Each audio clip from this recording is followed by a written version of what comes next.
자, 오늘 마태복음 5장을 보겠습니다.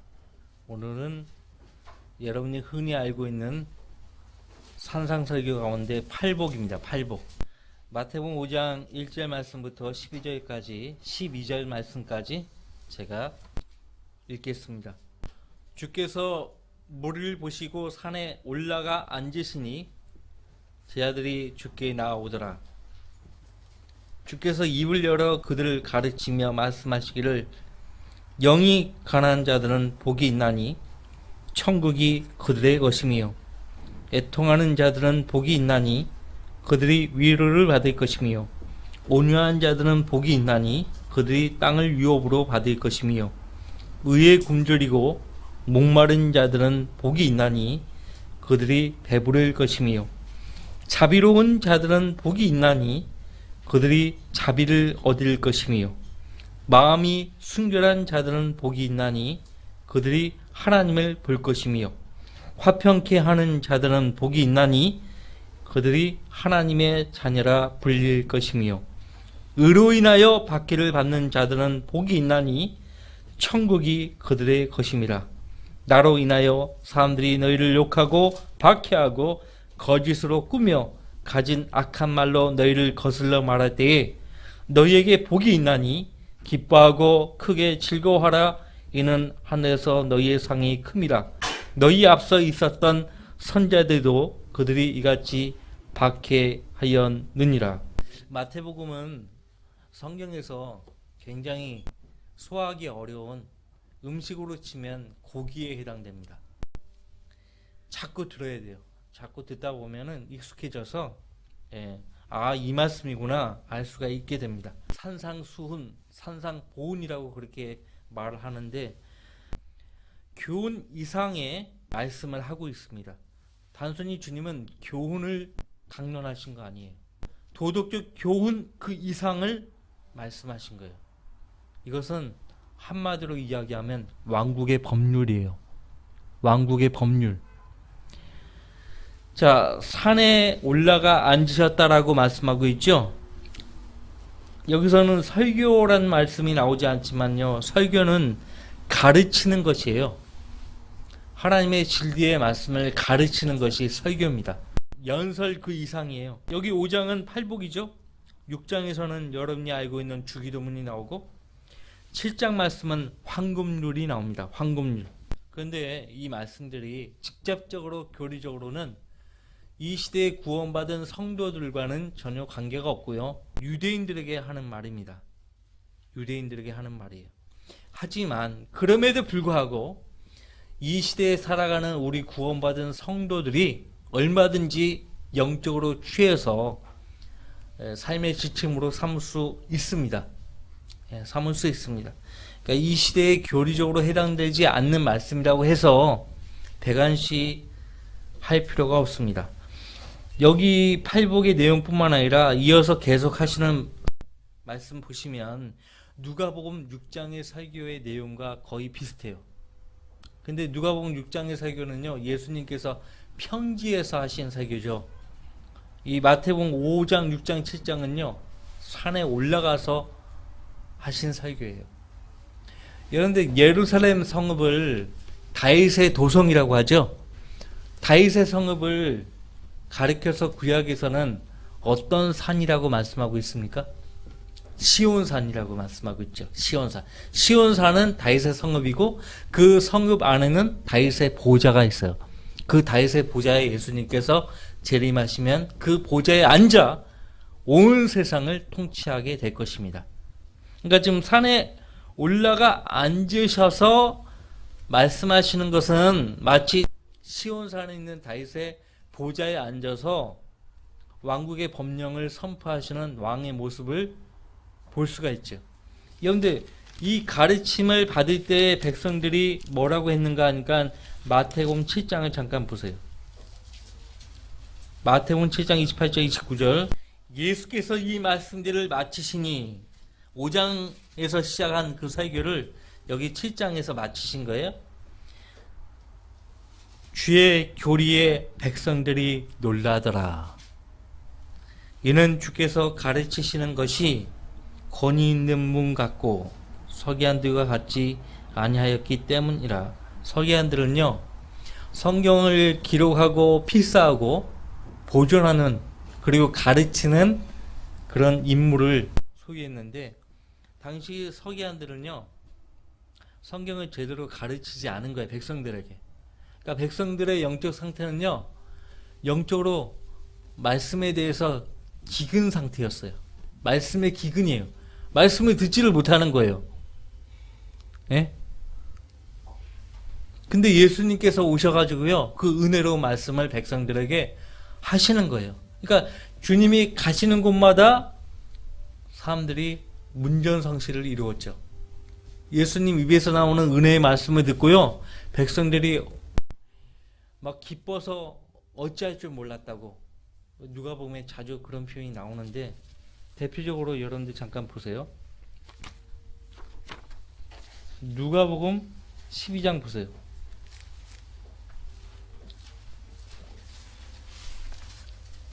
누가복음 12장 1절. 그동안에 헤아릴 수 없을 만큼, 그동안에 헤아릴 수 없을 만큼 많은 백성의 무리가 모여들어 서로 밟힐 지경이었더라. 왜 모였을까요? 헤아릴 수 없는 많은 백성의 무리가 주님 앞에 모여든 거예요. 왜? 말씀을 듣기 위해서. 얼마나 영적으로 갈급했겠습니까? 이 교회를 가도 도대체 구원이 뭐고 거듭남이 뭐고 하나님 나라가 어떤 곳인지, 어떻게 믿음으로 살아가야 하는지 알려주는 교회가 없어요.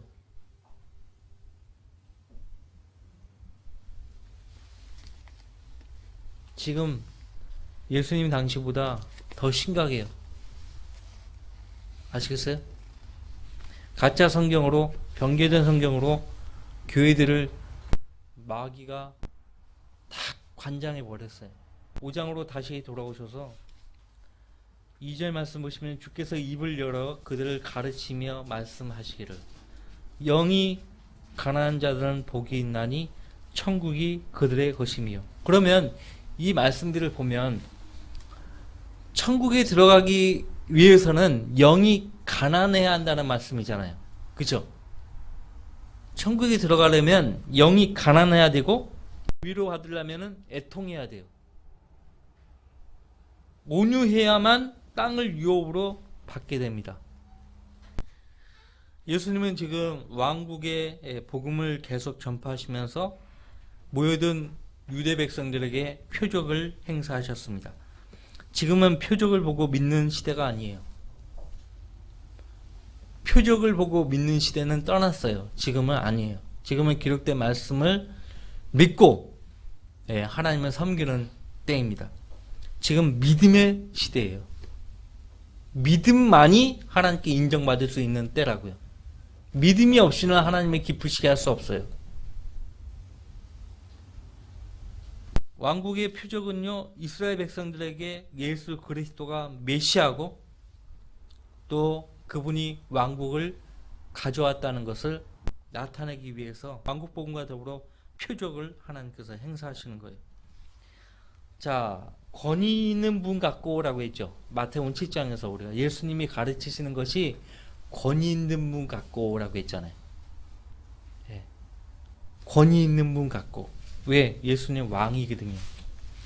여러분들 전도서 8장 4절 말씀에 왕의 말이 있는 곳에는 권위가 있나니. 우리 성경 이름이 뭐예요? 킴 제임스예요. 킴 제임스. 왕의 말이 있는 곳에는 권위가 있나니 누가 그에게 말하기를 당신은 무엇을 하나이까라고 할 수 있느냐. 그분이 가르치시는 것이 권위 있는 분 같고, 응? 예수님은 왕으로 오신 거예요. 유대인의 왕으로 오신 거예요. 지난번에도 말씀드렸다시피 유대인들이 예수님을 자신의 구주로, 메시아로, 그리스도로 받아들이고 영접했더라면 상황이 바뀌는 거죠. 상황이 바뀌는 거예요. 즉시 주님께서는 예루살렘을 거점으로 해서요, 온 세상을 의로 진리로 통치하시는 거예요.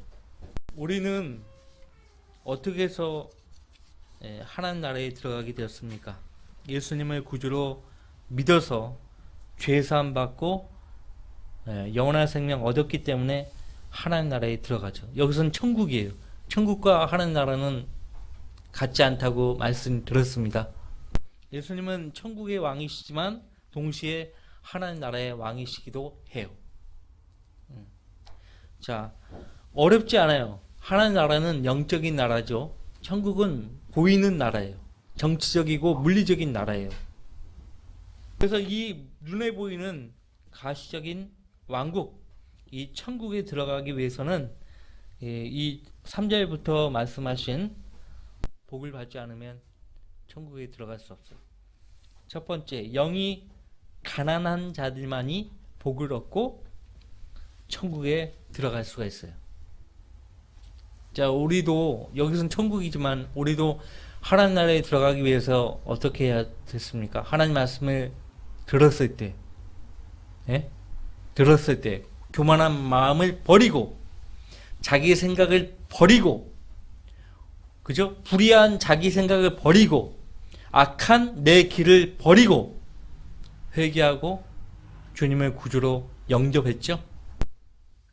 그때 어땠어요? 내 영의 상태가 어땠냐고요? 나는 죄인입니다. 주님이 아니면 나는 지옥에 갈 수밖에 없습니다. 주님께 매달렸단 말이죠. 천국이든 하나님 나라든 영이 가난해야만 들어가는 거예요. 여기선 천국이지만요. 자, 영이 가난해요? 대부분의 사람들을 보세요. 영이 가난합니까? 가난하기는커녕 영이 죽었기 때문에 아무런 반응을 보일 수가 없어요.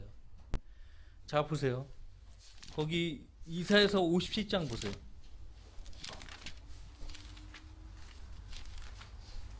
이사야서 57장.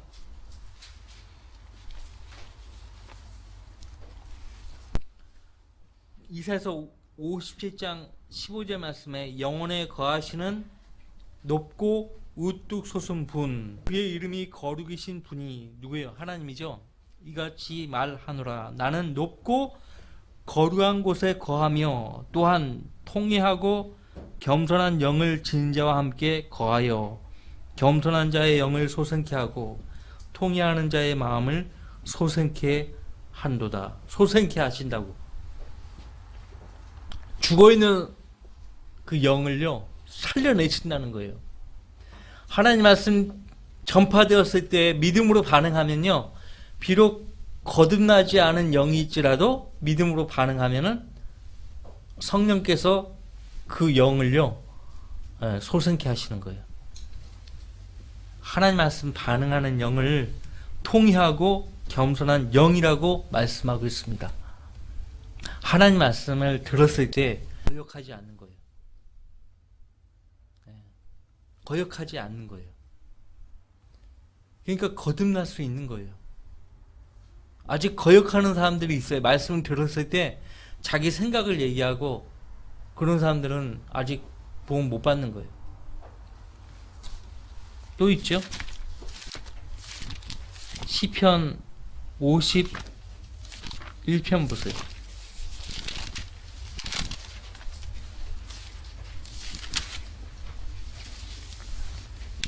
구원받은 이후에도 마찬가지예요. 구원받은 이후에도 통회하고 겸손한 영을 계속 소유하고 있어야 하나님과 교제하고 하나님 인도를 받을 수가 있습니다. 시편 51편 17절 말씀에 하나님의 희생자들은 상한 영이니 오 하나님이여 주께서는 상하고 참여하는 마음을 멸시하지 아니하시리이다. 여기에는 교회도 없고요. 이 팔복의 내용에 보면 교회도 없고요. 그리스도인도 없어요. 그리스도인은 사도행전 11장 26절에 가야 있고요. 교회도요. 마태복음 16장 18장에 가서야 나오는데 그 교회도 예수님께서 말씀하시는 그 교회도 예수님 품 안에 있었어요. 성령이 오셨을 때 교회가 탄생하는 거죠.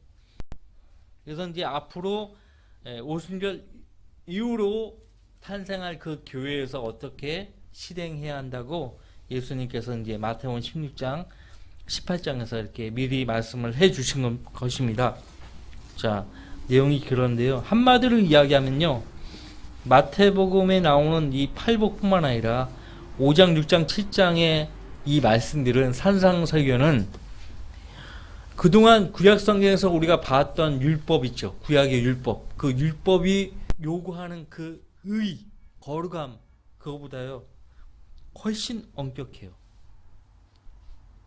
그동안 우리가 봤던 구약의 율법의 의보다 훨씬 엄격해요. 그러니까 율법 이상으로 주님의 이 설교는 엄격해요. 그러니까 쭉 예수님 말씀 들었던 사람이요, 특히 제자들도 누가 그러면 구원을 받을 수 있겠나이까, 이런 질문을 주님께 말씀을 드려요. 왜냐하면 그 설교를 쭉 들어온 그 제자들조차도 구원 받을 수가 없는 거예요. 영이 가난해야 되고, 애통해야 되고, 온유해야 되고, 의에 굶주리고 목말라야 되고, 자비로워야 되고, 마음이 순결해야 되고, 화평케 해야 돼요. 무엇보다 의로 인해서 박해를 받지 않으면 천국에 들어갈 수가 없어요. 누가 박해를 자초합니까? 나 박해 오늘 꼭 받아야지. 그런다고 박해를 받습니까? 천국에 들어가려면 매일 박해를 받고 살아야 돼요. 매일. 자, 우리는 율법을 행해서 구원받은 사람들이 아니에요. 이미 예수님은요, 율법을 십자가의 죽음을 통해서요 완성하신 분이에요. 완성하셔요. 주님은 율법이 요구하는 바를 다 끝내버리셨어요. 우리가 할 수 없는 것을 주님이 다 끝내버리신 거예요. 그러니까 우리가 또 율법을 지켜서 구원을 받으려고 한다는 것 자체가요 무모한 짓이에요. 그런데 잘 보세요. 성령이 내 안에 들어오셨죠? 이제 성령님의 도우심으로 우리가 하나님 말씀을 순종할 수가 있게 된 거예요. 하나님 말씀을 순종할 수가 있게 된 거예요. 자, 로마서 8장을 잠깐 보십시오.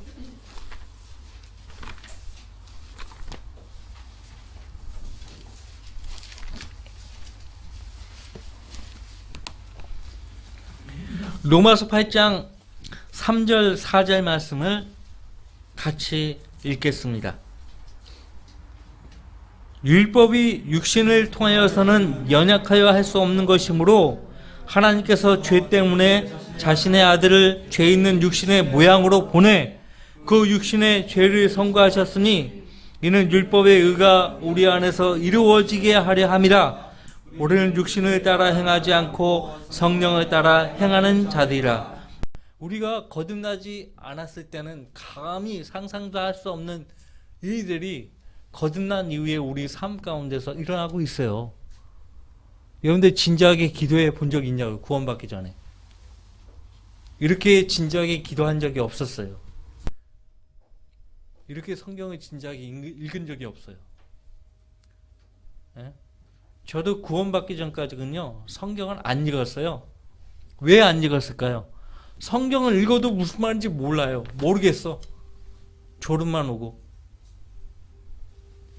도대체 뭐 읽으면은 뭐 좀 와닿는 게 있어야 되는데 아무것도 모르겠어요. 아무것도. 근데 구원받으니까요 하나님 말씀을 알고 싶은 욕구가 생기는 거예요. 그리고 성경을 펼쳐서 읽으려고 하면은 내 안에 계신 성령께서 한 말씀 한 말씀 의미하는 바를 알려주시는 거예요. 예? 놀랍잖아요. 구원받기 전에는 상상도 할 수 없었던 일이 구원받은 이후로부터는 계속해서 매일매일 매 순간이 기적의 연속이에요. 네. 우리는 예수님을 구주로 믿음으로써 하나님 나라에 들어가게 되었어요. 근데 이 나라뿐만 아니라 천국도 예수님이 왕으로 계시기 때문에요. 예수님이 왕국에서 통치하시면 우리도 같이 그분과 더불어 통치해요.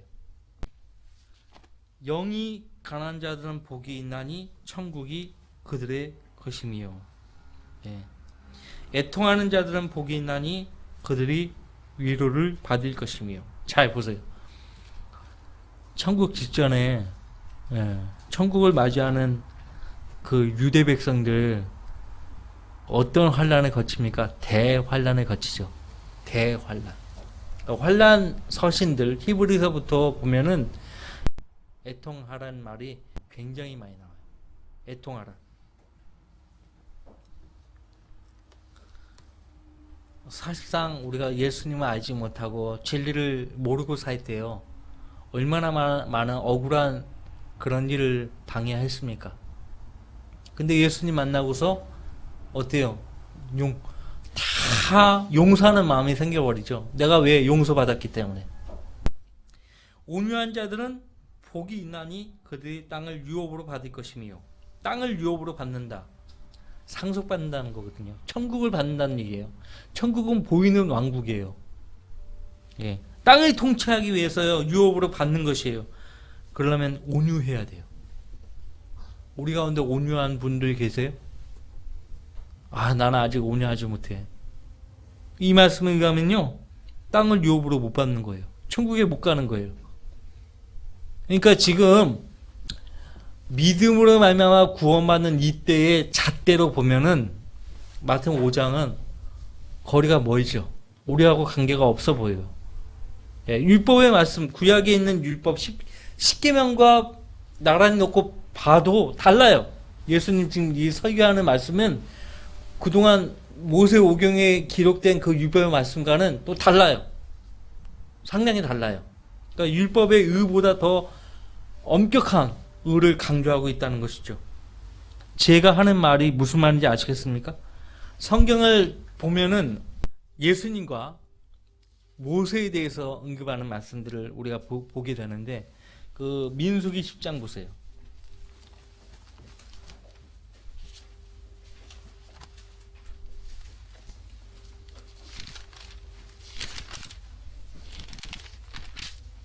민수기 12장입니다.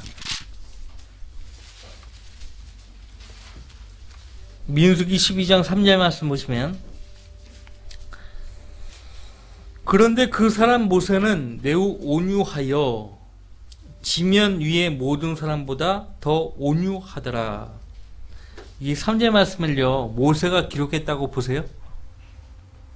후대에 여호수아가요. 이 12장 3절 말씀을요. 삽입한 거예요. 그래서 삽입을 했기 때문에 가로가 돼 있는 거예요. 가로가. 아시겠죠? 가로는 삽입이나 부연 설명을 하기 위해서 하는 거거든요. 이 3절 말씀은 후대에 여호수아가 기록한 거예요. 모세가 자신에 대해서 기록한 게 아니라고요. 세상에 어떤 사람이 자기 자신에 대해서 이렇게 좋은 평가를 스스로 할 수 있는 사람이 어디 있어요? 그죠? 그런데 그 사람 모세는 매우 온유하여 지면 위의 모든 사람보다 더 온유하더라. 진리가 아닌 것 앞에서 웃어 넘길 수 있는 사람이 누가 있어요? 화가 나죠. 구원의 복음이 아니고 거짓된 복음을 전하고 있는데 내 앞에서 누군가가 화 안 나요? 전하지 말라고 강하게 해야죠. 그죠? 예수님도 뭐라고 했어요? 마태복음 12장에서 나는 온유하고 겸손하니 내게로 와서 배우라. 세상에서 이렇게 말할 수 있는 사람이 누가 있냐고. 나는 겸손한 사람입니다. 이렇게 자신 있게 떳떳하게 말할 수 있는 사람이 누가 있어요? 그렇게 얘기하면요. 사람들이 어떻게 듣겠어요? 저 사람 좀 모자라는 사람이구나. 예수님도 불의 앞에서는 참지 못했어요. 불의 앞에서는 참지 못했다고. 그게 온유한 사람이에요. 아시겠어요? 한없이 불의 앞에서도 화 안 내고 그건 바보예요. 그건 온유한 사람이 아니고요. 부정직한 사람이에요. 의에 굶주리고 목마른 자들은 복이 있나니 그들이 배부를 것이며. 의에 굶주리고 목마른 자들. 하나님 말씀에 하나님에 관해서요, 굶주리고 목말라 본 적 있어요? 근데 천국에 가려면은 의에 굶주리고 목이 말라야 해요. 의에 굶주리고 목이 말라야 돼요. 자비로운 자들은 복이 있나니 그들이 자비를 얻을 것이며. 자비로운 자들. 다른 사람들의 허물을요, 용서할 수 있는, 악한 자들에게도 자비를 베풀 수 있는 그런 사람이 돼야 돼요. 여러분들 이 같은 내용의 말씀이 누가복음 6장에도 나오는데, 누가복음 6장을 보세요.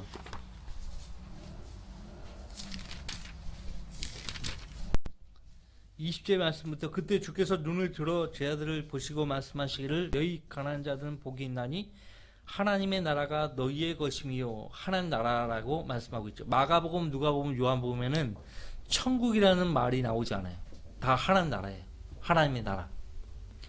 지금 굶주리는 너희는 복이 있나니 너희가 배부를 것이며, 지금 우는 너희는 복이 있나니 너희가 웃을 것입니다. 인자로 인하여 사람들이 너희를 미워하고 그들의 동료들에게서 따돌리며 욕하고 너희의 이름을 악하다 하여 너희를 버릴 때에 너희는 복이 있도다. 그날에 기뻐하고 즐겁게 뛰놀라. 보라, 이는 너희의 상이 하늘에서 크기 때문이라. 그들의 조상도 선지자들에게 이같이 하였느니라. 네. 그 다음에 27절 말씀 보세요.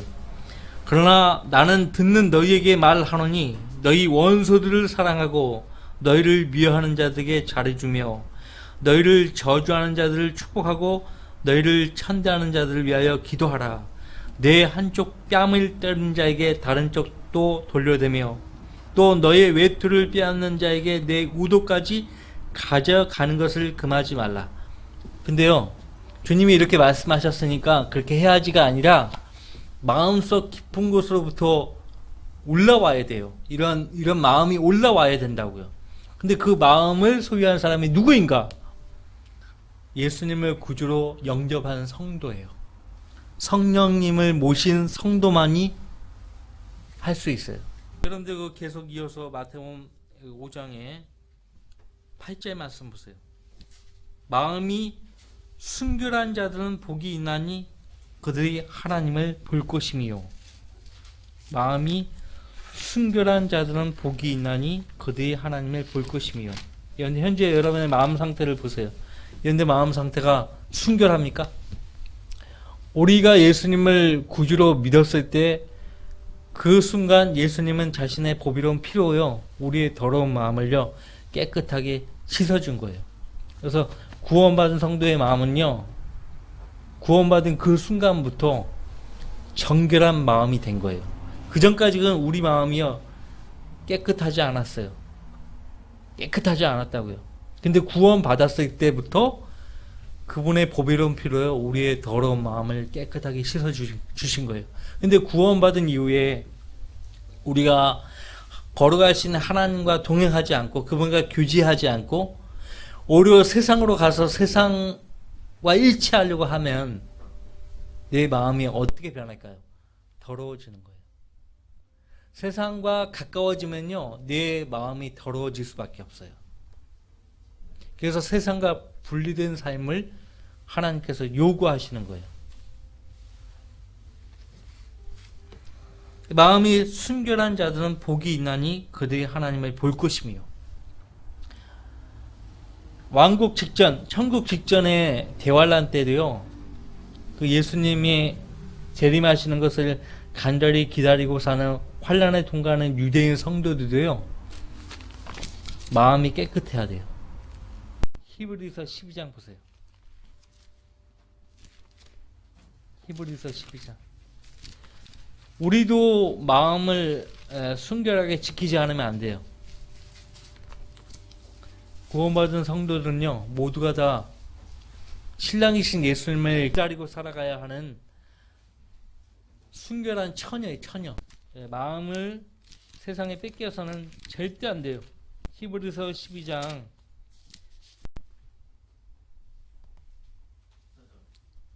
예, 14절 말씀에 같이 읽습니다. 모든 사람과 더불어 화평함과 거룩함을 추구하라. 이것이 없이는 아무도 주를 보지 못하리라. 이 말씀들을 하면 화평함과 거룩함을 모든 사람과 더불어 추구하지 못하면은 하나님을, 주님을 보지 못하는 거예요. 그러니까 어느 세대에 누구에게 해당되는가? 그러니까 환난을 통과하는 유대인들에게 하는 말이에요. 지금 우리는 환난 시대가 아니에요. 교회 시대에 살고 있다고요.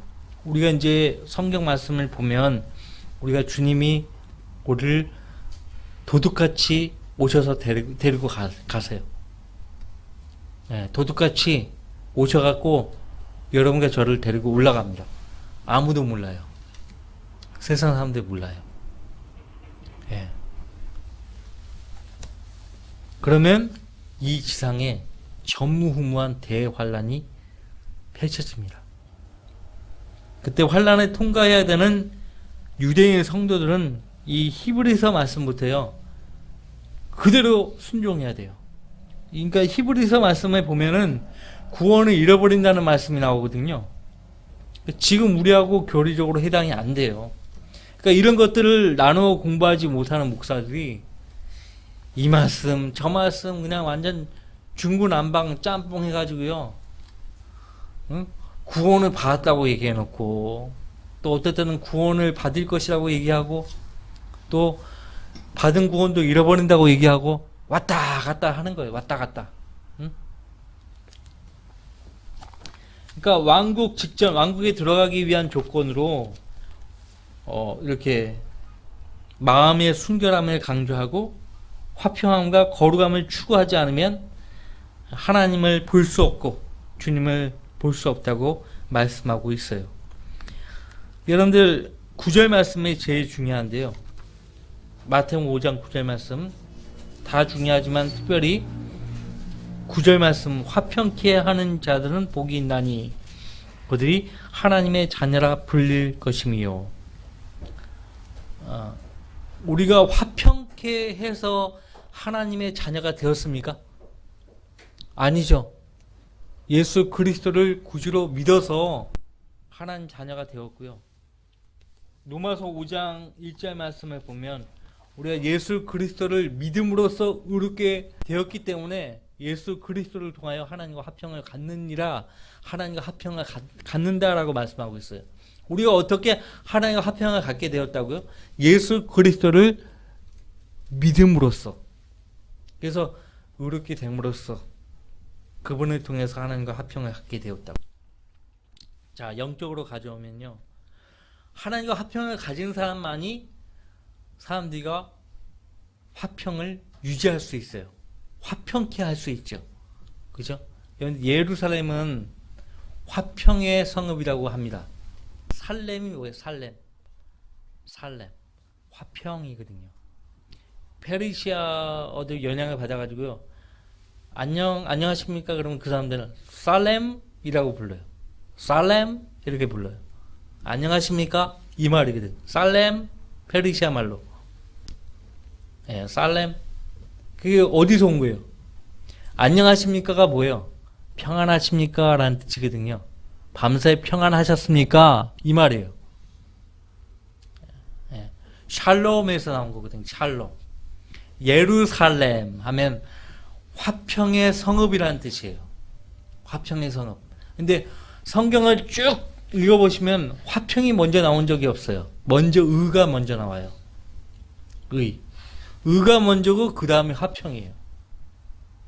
의롭다는 것은 거룩하다, 순결하다 이런 뜻이거든요. 예? 그러니까 마음에 순결함이 없이, 의가 없이는 화평이 먼저 올 수가 없어요. 여기 마태복음 5장에서도 먼저 영이 가난하고 온유하고 의에 굶주리고 목마르고 자비롭고 마음이 순결하고, 이것이 다 의로운 것과 관련이 있는 거거든요. 먼저 의를 먼저 말씀하시고 그 다음에 9절에서 화평을 얘기하신다고요. 화평을. 그러니까 의가 먼저 오지 않으면 화평이 먼저 올 수가 없어요. 근데 의는 제하고 평화만을 외치는 사람들이 있단 말이에요. 경계해야 돼요. 위험한 거예요. 예수 그리스도 없이, 의의 왕이신 예수 그리스도 없이 세상에 평화를 세우려고 한다. 말이 안 되는 거예요. 그럼 말도 안 돼요. 되지가 않아요. 여태껏 된 적이 있나요? 미국이 주선해가지고요, 세계의 화약고라고 불리우는 중동의 평화를 어떻게든지 정착시켜 보려고 미국이든 영국이든 애써 왔잖아요. 근데 어때요? 됐어요? 안 돼요. 주님 오실 때까지는 되지가 않아요. 화평의 성읍이라고 불리우는 예루살렘을 보세요. 매일같이 화평합니까? 테러가 도사리고 있죠. 중무정한 유대인 경찰과 이스라엘 군인들이 곳곳에 철두철미하게 테러를 막기 위해서 그렇게 수비를 하고 있어요. 화평의 성읍이라고 할 수 있어요? 왜 예루살렘은 화평의 성읍이 될 수 없는가? 지금 예수 그리스도께서 아직 오시지 않았기 때문에 그래요. 너무나 분명해요. 너무나 분명해요. 예수님이 오셔야만 평화의 성읍이 되는 거예요. 예수님이 오셔야만. 예수님을 믿음으로써 하나님과 화평을 갖지 못한 사람들이 어떻게 화평할 수 있으며 사람들에게 화평케 할 수 있겠습니까? 불가능해요. 그러니까 이 말씀들은 영적으로 우리에게 적용한다 해도 우리가 충족할 수가 있어요. 자, 화평케 하는 자에 대한 표현이요, 환난서신에 나오는데요. 여러분들 거기 야고보서 보세요.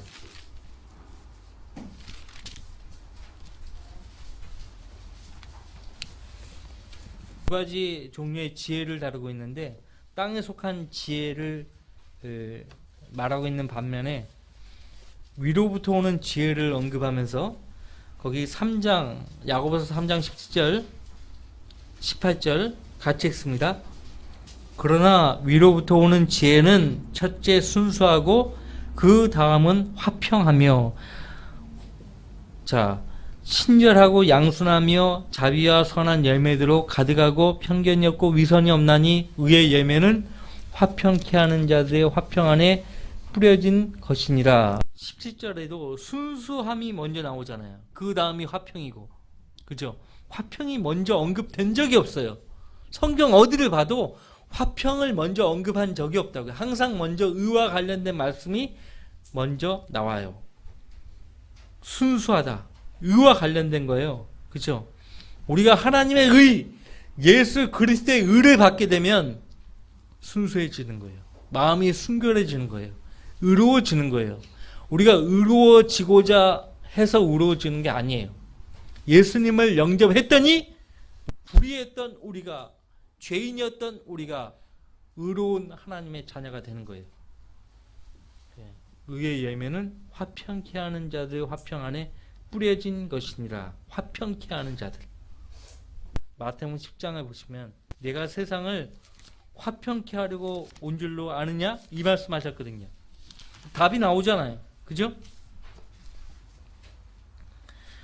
마태복음 10장 34절에 내가 땅 위에 화평을 주러 온 줄 생각하지 말라.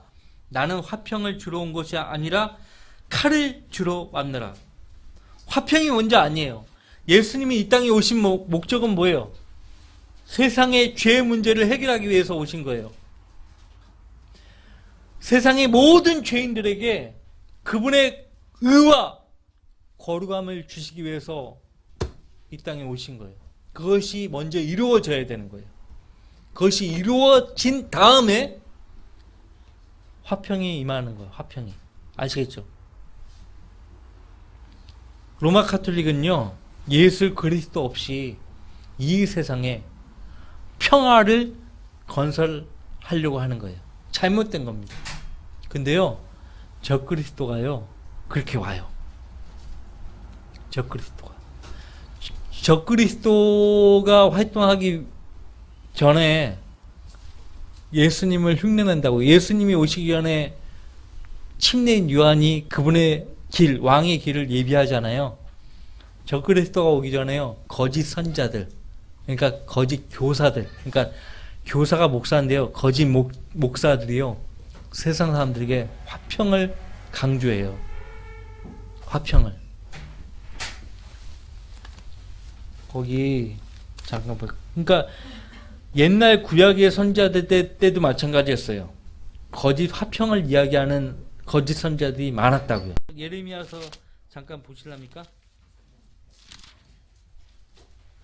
6장 말씀 보세요.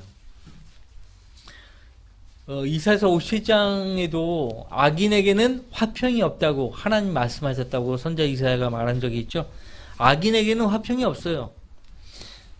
자, 예레미야서 6장 14절 그들이 내 백성의 딸의 상처를 조금 고쳐주고 말하기를 화평이라 화평이라 하나 거기에는 화평이 없도다. 화평이라 화평이라고 하지만은 거기에는 화평이 없어요. 의가 와야지 화평이 다음에 오는 거예요. 데살로니가전서 5장을 보세요.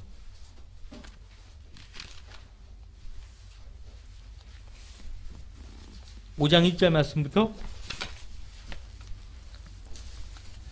그러나 형제들아 그 때와 시기에 관해서는 너희에게 쓸 필요가 없으니 이는 주의 날이 밤에 도둑같이 오리라는 것을 너희 자신이 정확히 알고 있기 때문이니라. 그 때와 시기라고 해서요. 연월 일시를 가리키는 게 아니에요. 네?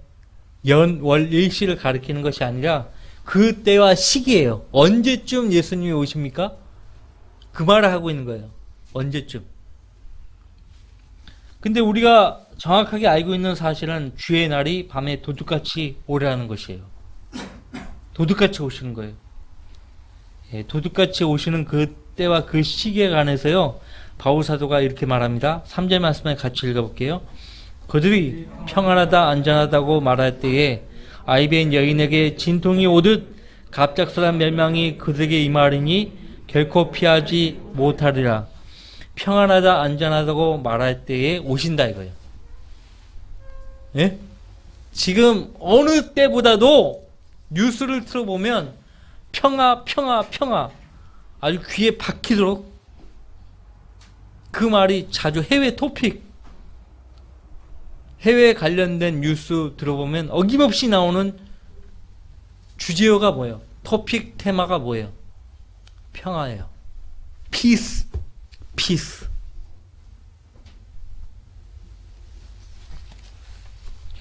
사람들의 마음속에서 평화가 이루어지지 않으면요. 세상의 평화는 올 수 없어요. 아시겠죠? 거듭난 성도만이 화평케 할 수 있어요. 그러니까 이제 여기에서 이제 아이디어를 얻고요. 후천년주의자가 나와가지고요. 사람들이 거듭나게 해야 돼. 그렇게 하면 주님이 오실 거야. 거듭나게 해서요. 교회를 왕국으로 만든 다음에 주님 오신다 이 말이에요. 교회는 왕국하고 전혀 관계없어요. 그러니까 하나님 말씀에 무지하면요. 속는 거예요. 이제는 여러분들이 말씀을 통해서요. 분별력을 얻었기 때문에 누가 무슨 말을 하면요.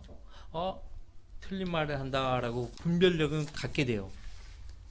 그 말은 속지 않는단 말이에요. 네, 속지 않아요. 이제 적그리스도가 올 거예요. 여러분은 하나님으로부터 완전한 화평을 얻었습니까? 예수님의 믿음으로써 화평을 얻지 못하면 그 평안한 삶을 영위할 수 없어요. 다 같이 이사야서 26장 말씀을 읽고 마치겠습니다. 누가 하나님께서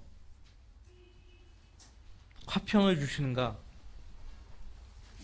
주님을 신뢰하고 그분을 의뢰하는 성도만이 하나님께서 화평을 주시는 거예요. 이사야서 26장 3절로 4절 말씀을 같이 읽습니다.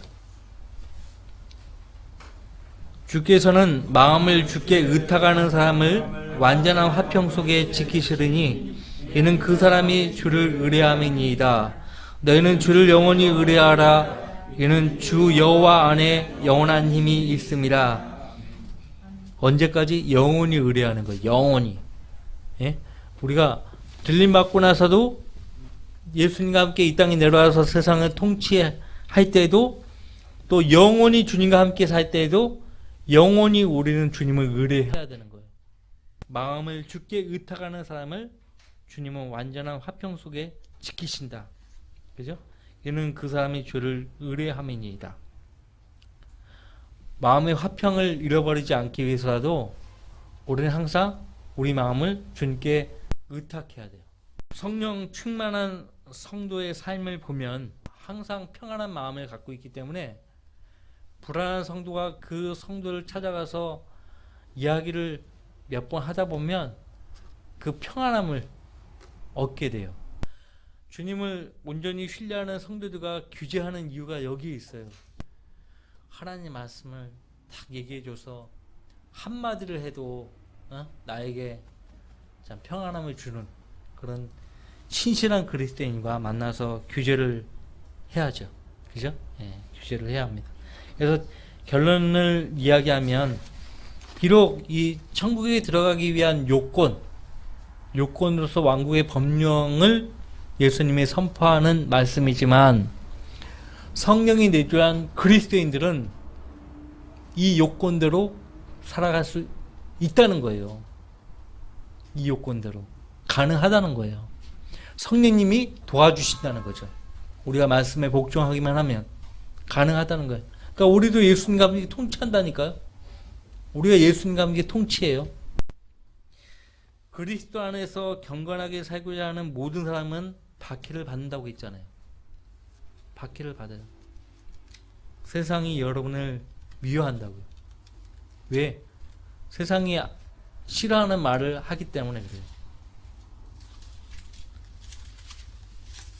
박해받지 않으면요, 여러분들 경건한 성도가 아니에요. 다 같이 기도합시다.